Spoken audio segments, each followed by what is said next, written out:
Astaghfirullah. Assalamualaikum warahmatullahi wabarakatuh.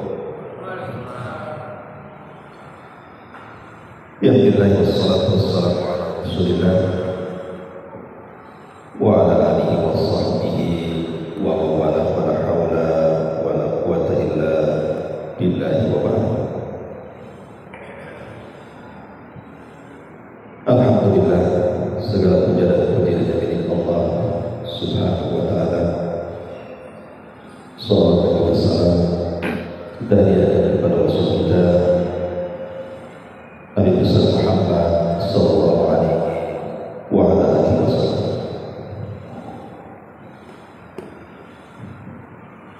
Biasa kita mengkaji kitab Umdatul Ahkam, tapi sore hari kita akan mengambil tema umum dan saya beri tema pembatal-pembatal atau hal-hal yang bisa membatalkan atau mengurangi pahala bagi amal seseorang. Ma'asyiral muslimin wal muslimat rahimani wa rahimakumullah. Tujuan hidup manusia adalah beribadah kepada Allah Azza wa Jalla. Bahkan seorang mukmin tidak mungkin kenyang untuk melakukan amal saleh sampai kedua kakinya menginjak di atas surga Allah Azza wa Jalla. Makanya kalau kita lihat amalan para sahabat, bagaimana mereka mencontohkan kepada kita fastabiqul khairat, berlomba-lomba dalam kebaikan. Satu hari Nabi SAW berkumpul bersama para sahabat. Kemudian Nabi SAW bertanya, siapa yang hari ini melaksanakan puasa? Maka tiba-tiba Abu Bakar mengatakan, saya wajib. Kemudian Rasul bertanya lagi, siapa yang hari ini mengunjungi orang sakit? Lagi-lagi Abu Bakar mengatakan, saya wajib. Kemudian Rasul bertanya lagi, siapa yang hari ini memberi makan fakir miskin? Lagi-lagi Abu Bakar mengatakan, saya wajib. Kemudian Rasul mengatakan, siapa yang hari ini mengantarkan jenazah ke kuburan? Sekali lagi Abu Bakar mengatakan, saya wajib.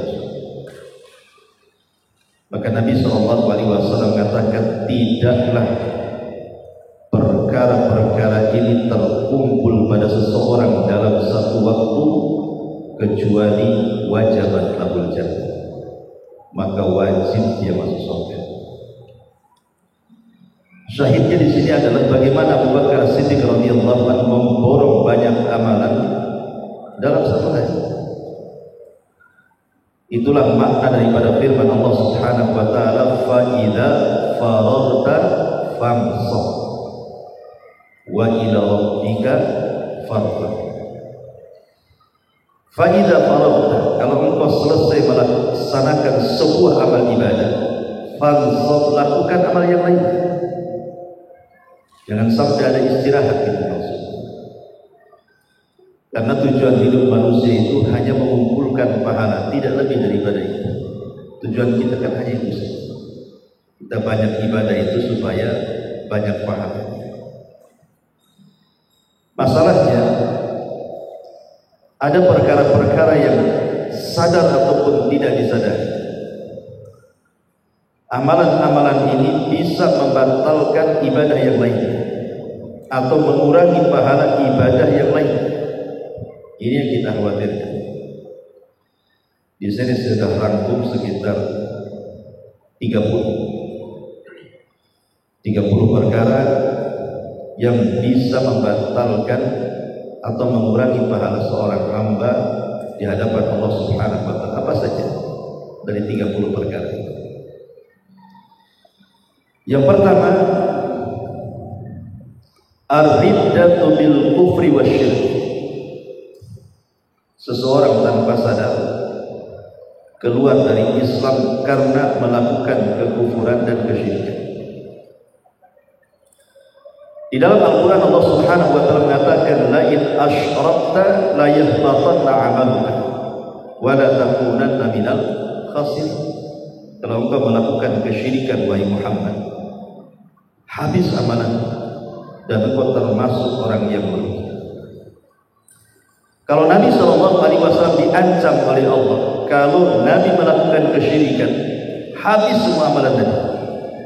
Padahal tidak ada manusia yang lebih banyak pahalanya melebihi. Contoh saja satu hadis, man dalla ala khairin kafai. Siapa yang menunjukkan manusia kepada kebaikan, maka dia dapat pahala orang yang melakukan. Nabilah yang membawa hidayah dari Allah Subhanahu wa ta'ala, diikuti para sahabat. Kemudian sahabat diikuti para tabi'in diikuti para tabi'in sampai hari ini kita mengikut ajaran yang diajarkan Nabi sallallahu alaihi wasallam. Sementara siapa yang mengajarkan kebaikan kepada orang, maka dia dapat pahala dan pahala orang yang mengerjakannya. Berapa juta jiwa umat Islam dari zaman Rasul sampai hari ini, pahalanya sampai kepada Nabi. Multi-level pahala Nabi. Walaupun pahala Rasul sebanyak itu, tapi Allah mengatakan, la in asyrakta, hai Muhammad, kalau engkau melakukan kesyirikan, la yahbatanna 'amaluka, habis amalmu dan engkau termasuk orang yang merugi. Kalau khitab ayat ini kepada Nabi SAW, bagaimana kepada kita? Bagaimana kalau yang melakukan kesyirikan itu kita? Nabi saja melakukan kesyirikan, habis amalnya. Sementara di zaman sekarang ini, namanya kekufuran dan kesyirikan itu terkadang sadar ataupun tidak sadar, orang itu mudah melakukannya dan tanpa sadar kalau perbuatan kufur dan syiriknya itu sudah membatalkan amalan dia. Contoh mudah saja, orang datang dulu biasa saja di masyarakat, kalau sakit dia datang ke dukun atau percaya kepada tangkal, kepada jimat, atau mengucapkan kalimat kufur tanpa sadar. Kalimat-kalimat kufur tanpa sadar itu banyak, seperti menisbatkan nikmat kepada selain Allah, atau menganggap di sana ada syariat yang lebih baik daripada syariat Allah. Sering kita dengar ucapan seperti itu. Padahal kalau dia tahu bahwa dalam ucapan atau perbuatan kufur dia atau kesyirikan dia itu, mau tidak mau habis amal dia. Dia nggak sadar aja, tapi merasa bahwa sholat dia masih diterima saja, sedekah dia masih diterima saja, padahal sudah habis. Harusnya dia segera bertobat, dan dengan taubatan nasuha baru amal-amal yang tergantung itu dikembalikan lagi kepada hamba yang melakukan kekufuran. Ini yang pertama, singkat saja kata baik. Yang kedua, tarkus sholatil asr, meninggalkan sholat asar. Nabi SAW mengatakan, man taraka sholatal asri habita amaluhu. Siapa yang meninggalkan sholat asar, habis lebur amalan. Kalau satu hari ini mungkin di antara kita ada yang bersedekah, ada yang bersilaturahim, ada yang menolong orang, ada yang berzikir, ada yang baca Quran. Tiba-tiba ketika datang sholat asar gak sholat, habislah amalan satu hari. Makanya sholat asar itu sampai-sampai oleh Allah sendiri disendirikan bahasanya. Allah katakan, hafizu ala salati was salatil wusta. Jaga oleh kalian 5 waktu sholat, terutama sholat wusta. Sampai-sampai Allah sendirikan sholat wusta itu. Dan sholat wusta itu sholat asar. Dari mana kita tahu bahwa penafsiran wusta itu sholat asar? Dari kisah Nabi. Jika Nabi SAW menjaga parit dalam perang Khandaq, kan Kita tahu posisi Madinah itu kiri bukit, kanan bukit, belakang kebun kurma, jalan hanya dari depan saja. Maka dibuat parit, musuh hanya bisa dari depan saja. Sehingga musuh itu kan banyak yang berkuda, dia bisa loncat dengan kudanya parit. Makanya Nabi SAW menjaga jangan sampai musuh itu loncat parit. Dijaganya parit itu sampai datang waktu asar. Musuh tetap menyerang, terus dijaga sampai datang waktu maghrib. Akhirnya Rasul salat asar di waktu maghrib. Marah Rasul. Maka Rasul mengatakan, "Mala Allahu kuburahum benar." Semoga Allah penuhi kuburan-kuburan mereka dengan api neraka. Kenapa? Karena mereka sudah mengakhirkan salat wusta. Rasul mengisyaratkan asar itu diibaratkan wusta, berarti tafsir daripada ayat Al-Quran. Jaga oleh kalian sholat yang dibawa, terutama sholat wusta, maksudnya sholat asar. Ini yang kedua. Yang ketiga, ta'ali Allah. Ta'ali Allah. Dia melewati batas takdir yang sudah ditentukan Allah. Bersumpah melewati takdir yang ditentukan oleh Allah. Ada satu kisah di zaman Bani Israel yang dikisahkan Nabi SAW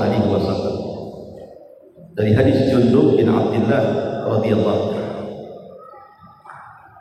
Kata Nabi SAW, dahulu di zaman Bani Israel ada dua orang yang bersaudara. Yang satu orangnya soleh, yang satu pula rusak pula ibadah, orangnya ahli maksiat, tapi berkawan. Ya biasalah, kita juga berkawan kan, tidak semua dengan orang baik kan, kita juga berkawan dengan orang jahat juga ada. Tapi dalam Islam itu dalam perkawanan harus diseleksi. Boleh kita berkawan dengan siapapun, tapi jangan dijadikan kawan dekat kecuali dia orang soleh. Ya berkawan gitu saja. Tapi kalau untuk kawan dekat, cari orang soleh. Karena Rasul mengatakan al-mar'u ala dini khalil. Seseorang itu tergantung agama kawan. Siapa yang berkawan dengan seseorang 40 hari saja sudah merubah hidup. Lah, kawan yang baik ini selalu nasihati ahli maksiat. Kan namanya kawan, dinasihati. Tuh, tobat, jangan baik maksiat. Cukup. Baik sampai di sini. Karena memang kewajiban sebagai teman kan menasihati. Masalahnya, satu hari ahli maksiat ini kawannya bermaksiat yang menurut ahli ibadah itu tidak bisa ditolerir. Terlaluan, tidak bisa ditolerir. Lampau maksiat. Tiba-tiba dia murka dan bersumpah atas nama Allah. Apa dia mengatakan? Wallahi illam tatu la yaghfirullahu lak aw la yarjika minal. Demi Allah, kalau kau tidak bertobat, aku bersumpah Allah tidak akan mengeluarkan kamu dari api neraka dan Allah tidak akan mengampuni dosa-dosa. Akhirnya keduanya diwafatkan oleh Allah. Yang orang soleh dimasukkan ke dalam neraka, yang orang ahli maksiat pula dimasukkan ke surga. Terbalik. Kenapa? Kan orang soleh ini kan baik, menasihati tiap hari kan itu. Cuman dia mengucapkan kalimat yang kalimat ini tanpa sadar diucapkan orang soleh ini melewati batas takdir. Yang punya wewenang mengeluarkan orang dari neraka siapa? Allah. Yang punya wewenang mengampuni dosa manusia siapa? Allah. Tapi orang ini melewati takdirnya dengan bersumpah atas nama Allah, seolah-olah dia bisa menentukan orang itu tidak keluar dari neraka, dan seolah-olah bisa menentukan orang ini tidak diampuni. Tidak boleh seperti itu. Makanya kemudian yang ahli maksiat itu ketika bersumpah seperti itu dia marah. Apakah Allah jadikan aku ini raqib, sebagai malaikat raqib yang kemana-mana mengawasi aku? Katanya, tinggalkan aku, biarkan aku dengan Allah. Sebagian ahli hadis mengatakan bahwa dosa yang dilakukan ahli maksiat ini bukan tarafnya sampai kepada kekufuran atau kesyirikan, hanya dosa besar saja. Dan dosa besar ini tahta masyiatillah, tentu di bawah kehendak Allah. Terkadang kita ini memandang dosa salah kaprah. Seperti ada orang yang siapa itu yang divonis mati gara-gara gembong narkoba. Freddy, nah, kan? Mungkin di mata kita jahat kan? Tapi kita punya tetangga yang tidak sholat, kita tidak menganggap seperti bandar narkoba. Padahal secara hukum orang yang meninggalkan sholat lebih jahat dibandingkan orang pengedar narkoba. Karena apa? Karena meninggalkan yang wajib itu lebih besar dosanya dibandingkan melakukan yang haram. Meninggalkan yang wajib satu, tapi melakukan keharaman selama dia tidak menghalalkan tidak apa. Ya dosa dia. Konsumsi narkoba, pengedar narkoba ya dosa besar. Tapi tidak sampai kafir orang mengedarkan narkoba. Tapi kalau meninggalkan sholat bisa kafir. Lah kadang-kadang kita ini memandang dosa itu salah gitu. Yang jelas-jelas orang meninggalkan sholat dia dianggap biasa. Padahal orang yang meninggalkan sholat itu lebih besar dosanya dibandingkan berzina, dibandingkan membunuh. Makanya di sini masyaallah muslimin yang dimuliakan Allah Azza wa Jalla, orang saleh ini tidak melihat dosa orang itu, bahwa dosa yang dilakukan orang ini tahta masyiatillah. Harusnya dia cukup menasihati saja. Tidak perlu bersumpah seperti sampai melewati takdir Allah maksudnya. Akhirnya kan amal yang dia sudah kerjakan, kesolehan dia yang tidak kerjakan, percuma, ujung-ujungnya masuk neraka juga dia akhirnya. Maka jangan sampai melewati takdir yang ditentukan oleh Allah Subhanahu wa taala. Ini yang ketiga.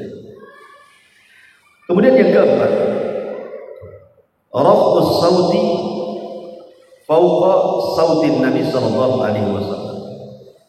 Mengangkat suara di atas suara Nabi. Dulu di zaman Nabi sallallahu alaihi wasallam ada seorang sahabat namanya Thabit ibn Qais al-Mushammas. Thabit ibn Qais al-Mushammas. Dia juru bicara Nabi. Semua bahasa dia tahu. Namanya juru bicara. Masalahnya dia punya suara lantang. Kalau ngomong lantang, kadang-kadang suaranya meninggi dan melengking dibandingkan suaranya. Ketika turun ayat di dalam Al-Qur'anul Karim surah Al-Hujurat ayat 3, di mana Allah Subhanahu wa taala mengatakan, ya ayyuhalladzina amanu la tarfa'u aswatakum fawqa sautin nabi wa la tajharu lahu bil qawli ka jahri ba'dikum li ba'din an tahbata a'malukum wa antum la tash'urun. Wahai orang-orang yang beriman, jangan ku angkat suara kalian di atas suara Nabi, dan janganlah kalian mengeraskan suara seperti, maksudnya di hadapan Nabi, seperti kerasnya suara kalian kepada sebagian yang lain. Dikhawatirkan amal-amal kalian akan hilang dan kalian tidak sadar. Ketika turun ayat ini, perasaan Thabit ibn Qais sudah gak enak. Jangan-jangan ayat ini tertuju kepada dirinya, karena dia kan lantang kalau ngomong. Sehingga dia mengatakan, celaka, habislah amalan juga, karena suaraku meninggi lebih tinggi dibandingkan suara Nabi. Habis itu dia tidak pernah hadir di majelis Nabi, menguring diri, menangis setiap hari, menyesali perbuatannya. Hancurlah amalan saya, hancurlah amalan saya. Jadi Nabi kehilangan karena biasa hadir di majelisnya. Tentu Rasul kehilangan murid-muridnya. Aina Thabit? Tidak pernah hadir. Maka orang-orang mengatakan Thabit mengurung diri di rumah. Maka Rasul mengatakan, ada apa gerangan dengan dia? Coba dia tanya. Diutus ke seorang sahabat, kemudian ditanya, dijawab oleh Thabit, aku termasuk orang yang rugi karena turun ayat, wahai orang yang beriman, janganlah kalian keraskan suara kalian di atas suara Nabi, dan habislah amalan saya. Ketika kemudian disampaikan oleh sahabat ini kepada Rasul alasan Thabit mengurung diri dan menangis setiap hari, maka Rasul mengatakan, qul lisan, katakan kepada saya, dia bukan orang yang termasuk gugur amalan, dan dia bukan termasuk penuh neraka. Katakan kepada saya. Artinya di sini bagaimana para sahabat Nabi SAW ketakutan hanya gara-gara mengangkat suara. Namanya juru bicara ya wajar kan itu. Pamannya Rasul lagi berada di masjid, datang kabilah bertamu kepada Rasul, kemudian disambut oleh Thabit. Dia ngomong agak keras omongannya, wajar saja juru bicara tadi. Tapi bagaimana ketakutan Thabit kalau seandainya tingginya suara dia itu menabrak ayat ini, itu masalahnya. Padahal tidak demikian. Tentu kalau ayat ini diartikan secara literal, artinya zahirnya ayat ini, ya mungkin ayat ini sudah tidak berfungsi di zaman sekarang, Nabi sudah ada. Tapi maksudnya bukan begitu. Maksudnya mengangkat suara di atas suara Nabi itu artinya kita jangan kemudian melewati apa yang sudah diajarkan Nabi. Kita tidak boleh atau tidak sopan di Masjid Nabawi, karena di zaman Umar itu ada 2 orang laki-laki bertengkar, meninggi suaranya. Lalu sama Umar dilempar kerikil. Kemudian Umar mengatakan, kalian orang mana? Kata 2 orang ini dan itu orang jauh. Kata Umar, untung saja kau bukan orang Madinah. Kalau sudah orang Madinah, penggal leher kalian. Kalian berteriak di Masjid Nabawi, tidak menghormati kuburan Nabi. Umar bin Khattab. Baik, ini juga salah satu juga penafsirannya supaya kita jangan sampai melebihkan pendapat kita di atas pendapat Nabi Sallallahu Alaihi Wasallam. Maksudnya soal agama tentunya. Kalau soal dunia kan beda. Soal dunia kita lebih paham dibandingkan Nabi. Makanya ketika Nabi SAW datang ke kota Madinah, kan banyak orang Madinah itu mengawin-awinkan pohon kurma. Karena kalau nggak dikawinkan, jantan betina nggak akan berbuah. Kurma itu kan dikawinkan ya, supaya bagus banyak buah.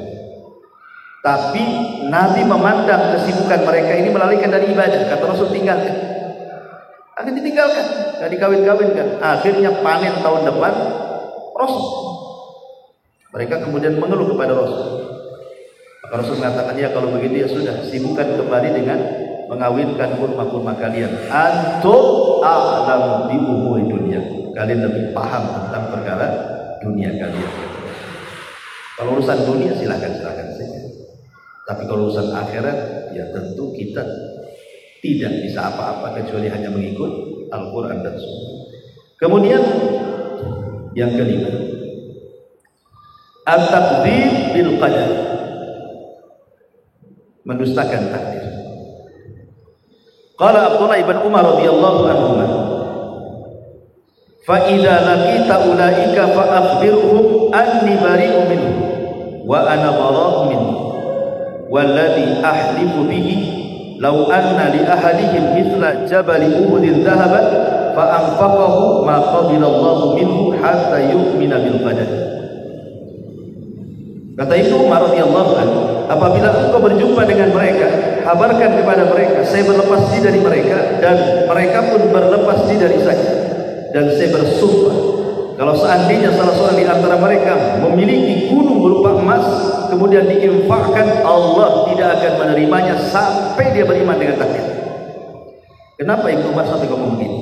Ada asbabnya, ada asbab urutnya. Jadi di Basrah itu ada orang namanya Ma'bad al-Juhani. Ma'bad al-Juhani itu pengasas kelompok Qadariyah. Kelompok Qadariyah, kelompok sesat dalam Islam, yang disabdakan Rasul bahwa al-Qadariyah itu majusi hadil ummah. Kata Rasul, Qadariyah itu majusinya umat ini. Jadi pengasas pertama kelompok Qadariyah itu namanya Ma'bad al-Juhani. Ma'bad al-Juhani ini ahli filsafat, ahli ngomong. Banyak murid jadi Basrah. Jadi ada pemahaman tentang masalah takdir Ma'bad al-Juhani bahwa al-amru unufun. Dia mengatakan bahwa perkara itu Allah baru tahu kalau hamba berbuat. Kalau hamba tidak berbuat, Allah tidak tahu. Jadi kalau kita diam saja, Allah tidak tahu. Kalau kita berbuat, baru Allah tahu. Ini kan kurang ajar dengan Allah. Seolah-olah Allah tidak tahu kondisi hambanya. Allah itu maha tahu yang telah, yang sedang, dan yang akan datang. Bahkan sesuatu yang mustahil terjadi, kalau terjadi Allah tahu. Allah itu maha tahu segalanya. Tapi orang Qadariyah ini mengatakan Allah tidak tahu kalau kita tidak berbuat. Kalau kita diam saja, Allah tidak tahu mau apa kita ini. Seolah-olah apa? Orang Qadariyah ini menafikan ilmu Allah. Makanya Imam Syafi'i mengatakan, debatlah mereka dengan ilmu. Kalau mereka menetapkan bagi Allah ilmu, maka mereka sama dengan kita. Kalau tidak, kafirkan mereka. Jadi ada dua orang ini ingin bertanya, gara-gara fatwanya Ma'bad al-Juhani ini yang mengatakan bahwa Allah tidak tahu kecuali kalau hamba berbuat. Dia ingin bertanya kepada sahabat tadi. Berangkatlah dua orang ini dari Basra ke Madinah, berjumpa dengan Ibnu Umar. Ibnu Umar, kami di Basra itu ada orang namanya Ma'bad al-Juhani, ngomong begini. Maka Ibnu Umar ngomong seperti ini, katakan kepada mereka yang ngomong begitu, aku berlepas diri dari mereka, mereka pun berlepas diri dengan. Dan aku bersumpah, kata Ibnu Umar, kalau seandainya mereka punya emas berupa gunung diinfakkan semuanya, pasti Allah tidak akan menerimanya sampai mereka beriman dengan takdir. Ya beriman dengan takdir, ya beriman dengan ilmu Allah, beriman dengan catatan Allah, beriman dengan kehendak masyiah Allah, beriman dengan penciptaan Allah. Itulah beriman dengan takdir. Lah, secara umum orang-orang yang mendustakan takdir ini banyak di masyarakat, terutama takdir buruk. Kalau takdir baik ya orang menerimanya semuanya lah ya. Biasanya nggak terima itu takdir buruk. Orang dengan takdir buruk itu biasanya ada 4 kondisi. Pertama, ada orang yang tasahud. Tasahud itu nggak menerima takdir sama sekali. Kemudian dibuktikan dengan lisan dia. Dia salahkan takdir itu dan dijadikan Allah itu sebagai objek celaan. Kenapa asih aku aja yang susah? Kenapa asih anakku aja yang sakit? Kenapa asih usahaku saja yang gagal? Allah didem, ya, Allah disalah-salahkan. Seolah-olah ujian Allah itu dianggap azab bagi dia. Ada orang yang seperti itu. Ini namanya tasawuf, nggak menerima takdir namanya. Kelompok yang kedua, sok sabar, sok menerima takdir. Memang dia lisannya diam-diam saja, nampaknya sabar, tapi kalau kita ajak ngomong keluar semua tuh isinya. Baru ngeluhnya itu baru terasa. Kalau nggak diajak ngomong diam saja, tapi kalau kita dekati, kita ajak ngomong, baru keluar keluhannya. Aduh, pokoknya kalau duduk samping dia itu mesti keluh saja. Kayaknya dunia itu nggak ada yang baik bagi dia. Tapi kalau nggak disentuh dia diam saja. Tapi kondisinya kan lebih baik dibandingkan orang yang pertama. Orang pertama kan memang tidak sabar, lisannya pula jahat. Orang yang kedua ini lisannya tidak jahat, tapi jangannya disentuh, diamin saja. Kemudian kelompok yang ketiga, memang dia sabar, dia nerima dengan takdir Allah, dia rela, betul-betul dia ikhlas, ya nggak apa-apalah. Memang innalillahi wa inna ilaihi raji'un, semua datang dari Allah, kembali kepada Allah. Harta itu semua milik Allah. Kalau Allah mau ambil, ambillah kan. Betul-betul dia ikhlas. Tetapi tentu yang paling tinggi derajatnya adalah yang terakhir. Dia sabar, dia ikhlas, dan dia bisa mengucapkan alhamdulillah. Maksudnya alhamdulillah itu bukan bersyukur atas ujian, tetapi bersyukur kepada nikmat yang tersisa, di mana Allah tidak menghabiskan semuanya. Seperti Urwah bin Zubair. Urwah bin Zubair ini kakinya kena luka dan harus diamputasi.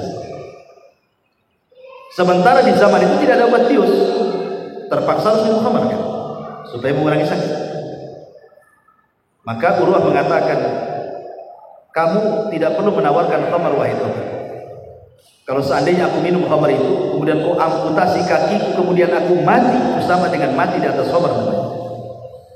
Kata tabib, kau akan kesakitan masalah. Kan boleh meminum khamar dalam kondisi darurat. Kata Urwah, enggak. Kalau engkau ingin memotong kakiku, potonglah ketika aku sholat. Kalaupun aku mati sedang sholat. Kalau aku mati sedang sholat, sedang ibadah. Betul-betul dipotong ketika sholat. Namanya dipotong sakit. Akhirnya sampai pingsan. Sakit kesakitan yang nggak ada obat bius, diamputasi gimana nggak sakit? Pingsan. Yang ketika sholat. Setelah koma, akhirnya dia siuman. Qadarullah, pas siuman datang kabar, ya Urwah, putra meninggal. Terkadang Ada orang yang diuji itu musibah berturut-turut ya. Baru saja kakinya dipotong, datang pula habar anaknya lagi. Ada orang-orang itu yang diuji secara beruntun. Seperti Urwah ini kan beruntun, baru saja kena musibah, datang pula musibah yang lain. Tetapi Urwah hanya mengatakan alhamdulillah ala kulli hal. Segala puja dan puji hanya milik Allah atas setiap keadaan. Tobit ini ya, kok kamu dipotong kakimu bilang alhamdulillah, anakmu mati dibilang alhamdulillah.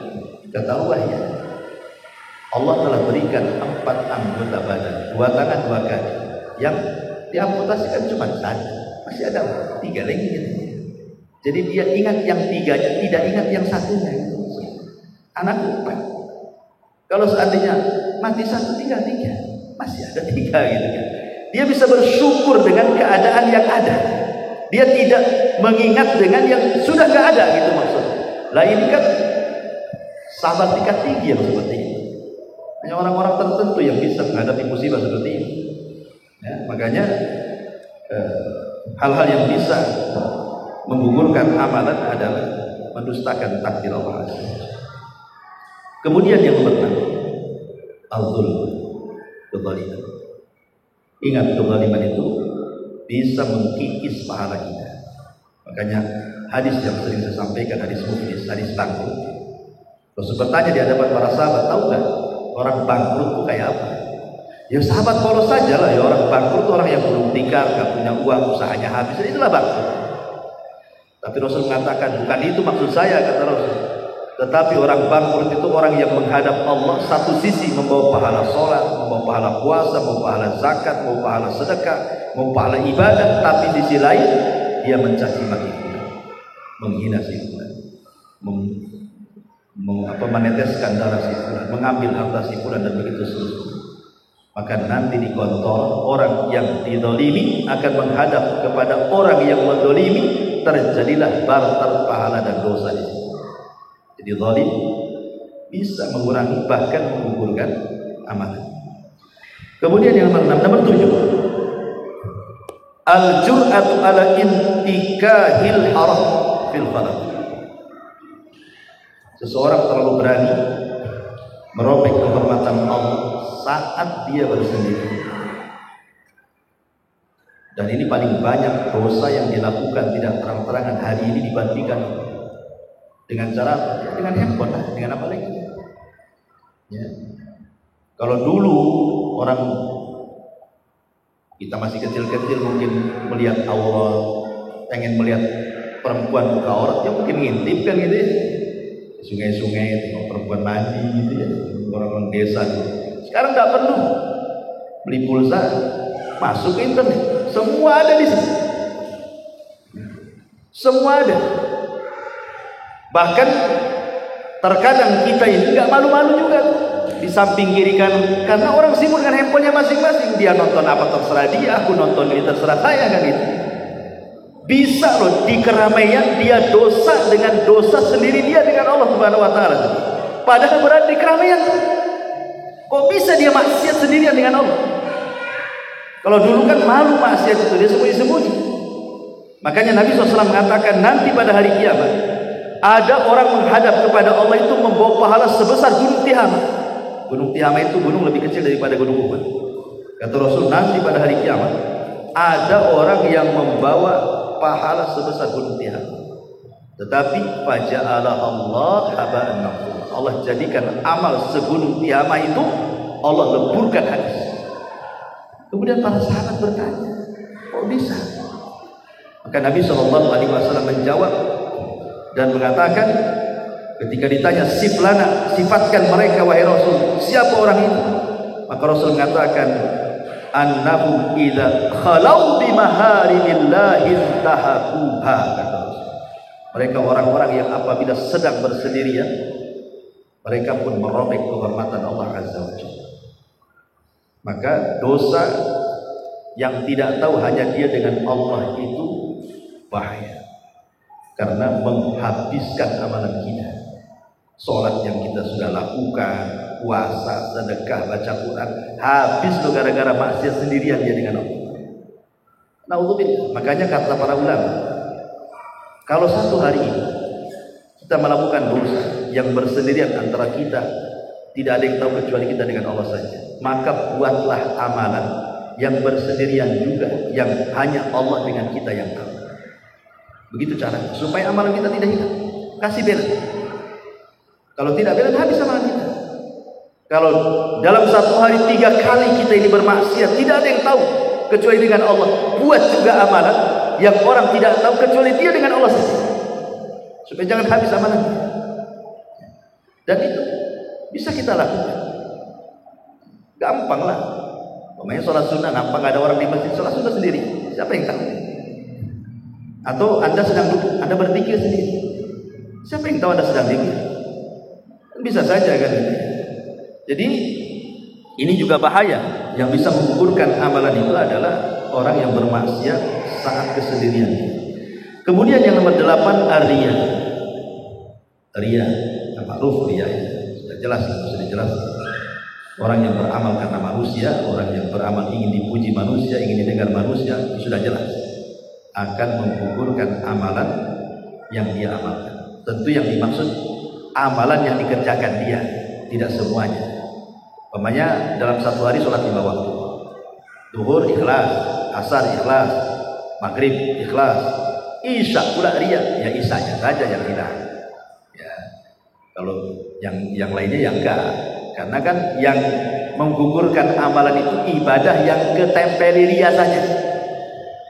Kecuali kalau riyanya itu semua ibadah ya. Kemudian yang nomor 9,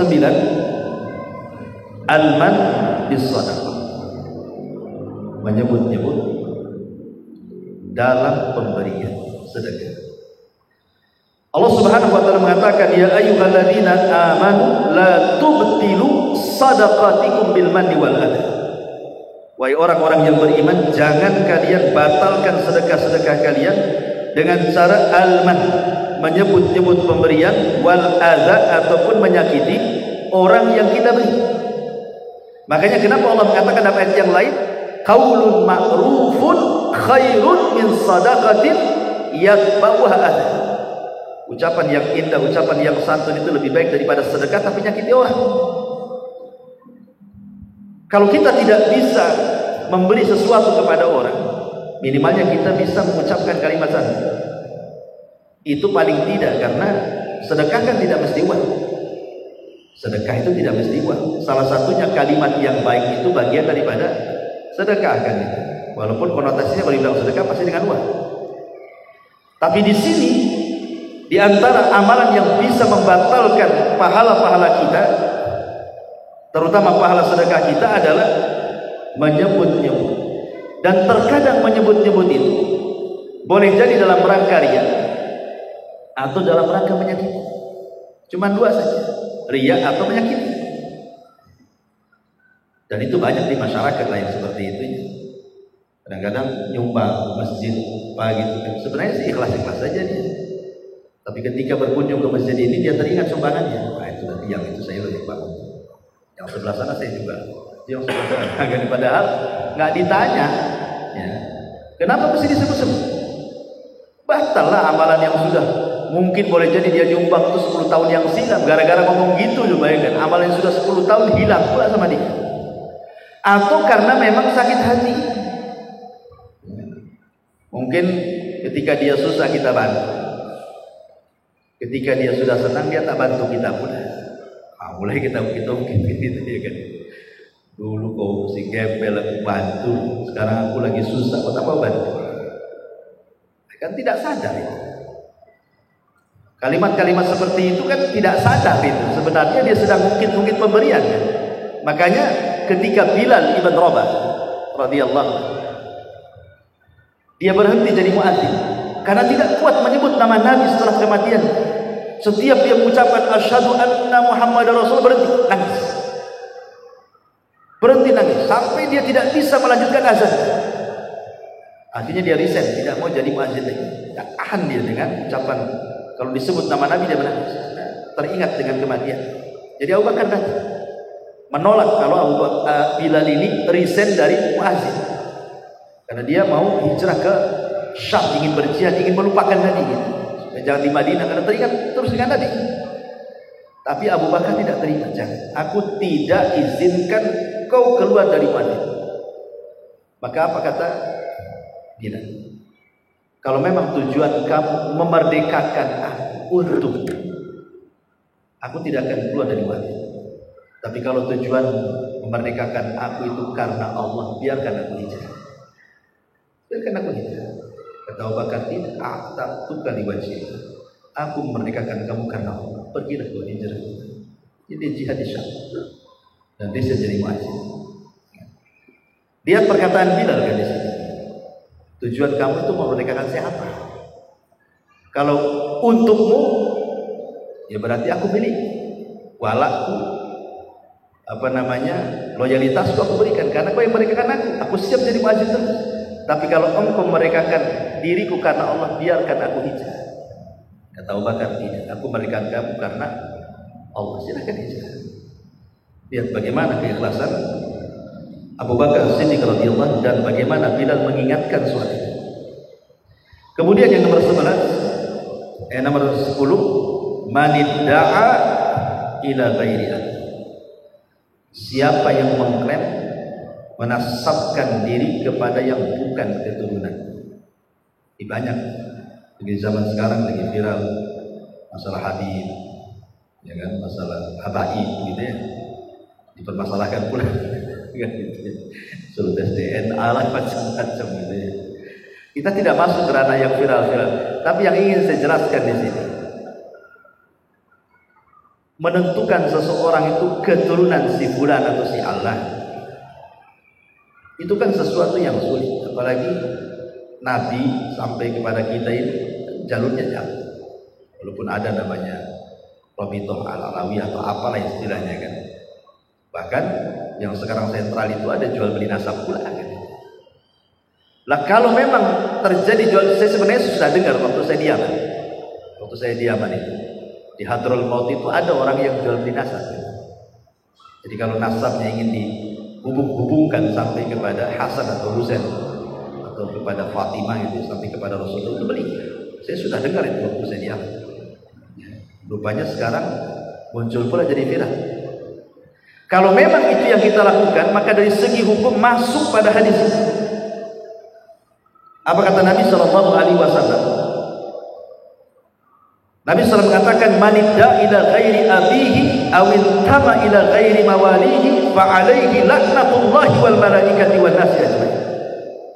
Siapa yang menasabkan kepada yang bukan bapaknya, maka dia mendapatkan laknat Allah, laknat para malaikat, dan laknat manusia semuanya. La yaqbalullahu minhu yaumal qiyamah sarfan wala adla. Allah tidak akan menerima amalan sunnah dan wajibnya. Ngeri, ya kan? Kan ngeri itu. Bukan keturunannya tapi ngaku keturunannya kan. Iya, dilaknat Allah, dilaknat para malaikat, dilaknat manusia, amalan sunnahnya ditolak, amalan wajibnya pun ditolak. Ya. Dan buat apa lah berbangga-bangga dengan nasab? Karena itu kan tradisi jahiliyah, al-fakhru bil ansab, berbangga dengan nasab. Kalaupun memang seseorang itu, anggaplah Habib keturunan Nabi. Keturunan Nabi, Habib atau Habaib, Syarif atau Syarifah itu menjadi mulia itu karena dua perkara. Pertama, karena iman dan takwanya. Kedua, karena nasab termasuk zuriyahnya. Kalau dia bisa menggabungkan dua. Satu, kemuliaan zuriyah Nabi. Yang kedua, kemuliaan takwa dan juga keimanannya, baru Anda orang mulia. Kalau Anda hanya satu sisi saja zuriyah Nabi, tapi kelakuannya seperti Fir'aun umpamanya kan, keluarga Nabi, Abu Lahab juga masih pamannya Nabi, masuk neraka juga. Abu Lahab loh paman Nabi. Bahkan Abu Lahab ini ketika kelahiran Nabi orang yang paling bahagia, sampai bahagianya diperdekakan Suwaibah. Karena dia musuh Nabi, percuma saja kekerabatan antara ponakan dan paman itu, nggak ada gunanya. Abu Lahab masuk neraka. Makanya kenapa Nabi SAW dengan tegas itu mengatakan, man batta'a bihi amaluhu lam yusri' bihi nasabuhu. Kalau lambat amalnya nggak mungkin dikejar nasab.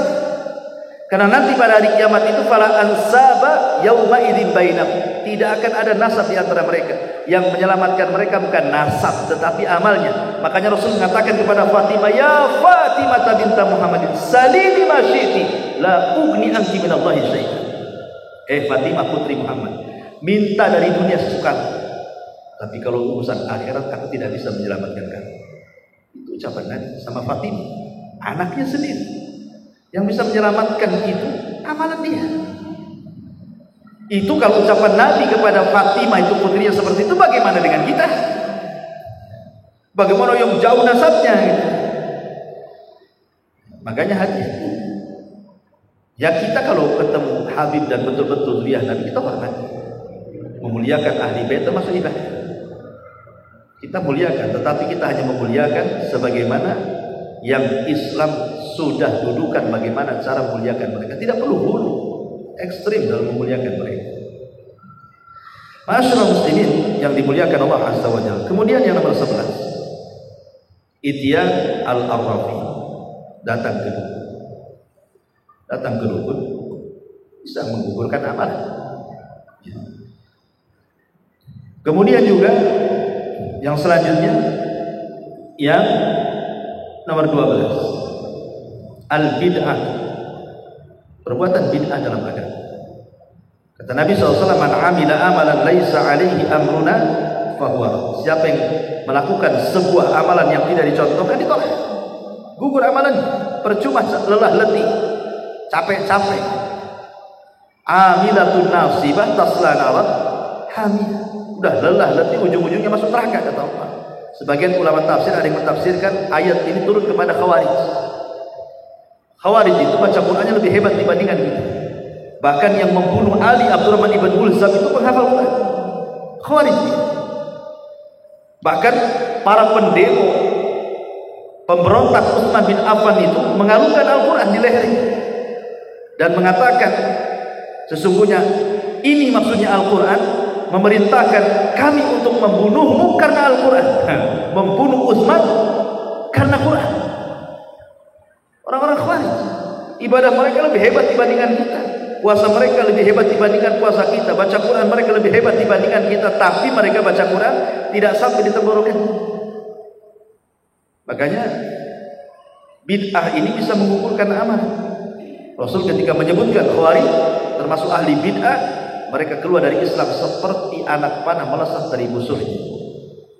Kalau kau temui mereka, perangi mereka, karena dalam memerangi mereka terdapat pahala.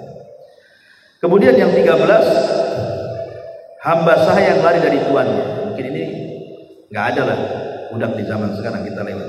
Kemudian yang ke-14, qaulun aw amalu zuh, ucapan atau amalan zuh, persaksian palsu. Kata Nabi SAW, malam yada qaula zuh wal amala bihi falaysa lillahi hajah fi an yada ta'amahu wa syarabahu. Siapa yang belum bisa meninggalkan ucapan dusta atau amalan dusta, maka Allah tidak berhajat menerima puasanya. Jadi puasanya ditolak. Kalau dia puasa tapi lisannya berdusta, ya buat apa dia puasa? Jadi ini juga bisa membatalkan atau menggugurkan amalan. Termasuk yang nomor 15, syurbul khamr, minum khamr. Nabi mengatakan, man syaribal khamra lam tuqbalahu salatu arba'ina sabahan. Siapa yang minum khamr tidak akan diterima salatnya 40 pagi. Sama dengan datang ke dukun kan 40 malam, ya, 40 hari 40 malam.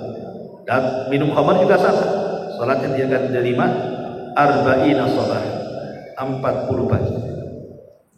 Termasuk yang nomor 16, al-mar'atun nasyisah, wanita yang selingkuh. Selingkuh itu tidak mesti main laki-laki. Tapi maksud nasis selingkuh di sini artinya seorang istri yang kufur dengan kebaikan suaminya, berani kepada suami, tidak bersyukur dengan suaminya. Kata Nabi SAW, salatatu la yaqbalullahu minhu shalah. 3 manusia salat mereka tidak akan diterima, bahkan tidak akan diangkat ke langit, bahkan tidak akan melewati kepala mereka. Salah satunya adalah wamra'atun da'aha zawjuha minal laili fa'abat alaihi. Suami meminta istrinya untuk berhubungan tapi istrinya menolak, maka sholatnya tidak akan diterima. Dalam riwayat malaikat akan melaknat dia sampai subuh. Kemudian juga al-kalam wal imamu lagi sholat juga, khotib lagi khutbah antum belum mau. Maka Rasul mengatakan dalam sebuah hadis, man massal hasa faqad lahu. Siapa yang main-mainkan tasbih ataupun kerikil, zaman sekarang tasbih. Khotib lagi ngomong, tasbih pula kita putar-putar seperti ini, nggak dapat pahala juga. Apalagi ngomong, main-mainin tasbih gini saja. Kata Nabi, man massal hasa, barang siapa yang memegang kerikil, zaman sekarang ya tasbih, faqad lahu, dianggap main-main juga. Kemudian juga yang nomor 18, al-mar'atu al-mutatayyibah az-zahibatu lil masjid. Wanita yang datang ke masjid tapi menggunakan wewangian. Padahal niatnya bagus, wanita ini ingin datang ke masjid sholat, tapi malah pakai parfum, wangi-wangi gitu ya. Maka kata Nabi, la taqbalu sholatu limra'atin tatayyaba li hadzal masjid hatta tarji'a fataghtasila ghasluha minal janah. Tidak diterima sholatnya wanita yang berwangi-wangi datang ke masjid sampai dia pulang kemudian mandi junub, disuruh mandi junub. Ya namanya ke masjid mau ngapain kecuali mau kondangan kan ya. Mau ke masjid ngapain juga, warung yang penting bersih ya. Kemudian yang nomor 20, yang nomor 19, ittina'ul kalb, memelihara anjing tanpa ada uzur sahih. Kata Rasul sallallahu alaihi wasallam, man amsaka kalban fa innahu yanqusu kulla yawmin min amalihi qira. Siapa yang memelihara anjing, maka setiap hari pahalanya dikurangi 1 qira. 1 qira itu sebesar gunung Uhud. 1 qira. Tiap hari 1 gunung Uhud hilang, 1 gunung Uhud hilang. Hanya memelihara anjing tanpa ada uzur syar'i. Kecuali uzur syar'i, mungkin banyak maling gitu ya, atau jaga kebun, udur, ada udur ya. Tapi ini enggak, kadang-kadang hanya karena lucu-lucuan, anjingnya lucu, kecil, mungil, cantik, lebih lucu daripada kucing. 1 hari 1 gunung hilang kepala kita. Gitu. Bukan masalah lucu-lucuan, bukan masalah hobi-hobian kan. Ini masalah pahala dosa masalahnya. Kemudian yang nomor 20, hukukul walidain. Durhaka dengan orang tua bisa membatalkan amal. Kemudian yang nomor 21, qati'ur rahim, memutus silaturahim juga. Kemudian yang nomor 22, al-mutahajirah biduni haqqin. Orang bertengkar, enggak jelas masalahnya. Bertengkar gitu saja, enggak mau akur-akur. Maka tidak akan diangkat amalannya setiap Senin dan Kamis. Kemudian yang nomor 23, adain, hutang. Hutang juga bisa menggugurkan atau menghilangkan amal. Kata Rasul, man mata wa alaihi dinar au dirham. Kemudian Rasul mengatakan, qudiya min hasanati laisa thamma dinar wala dirham. Siapa yang mati dan dia punya hutang dinar dan dirham, maka kebaikannya akan hilang sebanyak 1 dinar dan dirham yang ia berhutang. Bayangkan, dia hutang 10.000, nggak dibayar, mati. Pahala dia tiap hari 10.000 hilang, rugi. Bayar. Makanya Rasul, orang yang punya hutang kemudian mati nggak mau nyolatin, bukan berarti tidak boleh disolatkan, disolatkan tapi sama orang biasa. Kalau bisa tokoh-tokohnya jangan nyolati gitu, sampai dilunasi. Kemudian juga yang nomor 24, fasadus salat. Solat dia buruk, nggak memperhatikan khusyuknya, rukunnya, asal-asalan sholatnya. Maka ini juga menentukan amalan yang lain. Kan sholat kan menentukan, kalau dia baik-baik semua amalannya, kalau dia buruk-buruk semua amalannya masalahnya. Maka sholat yang buruk itu menentukan diterima dan tidaknya amalan ibadah-ibadah yang lainnya. Kalau sholatnya baik, sedekahnya diterima, puasanya diterima, silaturahimnya diterima, baca Qur'annya, zikirnya diterima. Tapi kalau sholatnya buruk, yang lain ditolak. Jadi sholat itu barometer. Kemudian as-sukhriyatu bid-din wa ahli. Dia mengolok-olok agama, mengolok-olok Allah, mengolok-olok Rasul, mengolok-olok ayat-ayat Al-Quran, itu bisa menggugurkan hal. Karena Rasulnya Allah mengatakan dalam Al-Quran, la ta'tadiru qad kafartum ba'da imanikum. Jangan cari-cari alasan, karena engkau sudah kufur setelah keimanan. Kemudian yang nomor 26, at-takdzib bi ayatillah wa liqa'il akhir. Mendustakan ayat-ayat Allah dan pertemuan dengan akhirat berdasarkan surah Al-A'raf ayat 147. Kemudian yang nomor 27-nya al-mautu alal kufri, mati di atas kekufuran. Kemudian yang nomor 28, qarahatu ma anzalallah, benci dengan apa yang Allah turunkan. Yang 29-nya ittiba'u ma asqatallah, mengikuti yang Allah murkai. Sudah jelas Allah murkai, kita pula mengikuti apa yang Allah murkai. Kemudian yang terakhir ittiba'ul hawa, mengikuti hawa nafsu. Ini secara singkat 30 amalan yang bisa menggugurkan, sebagiannya bisa mengurangi pahala. Wallahu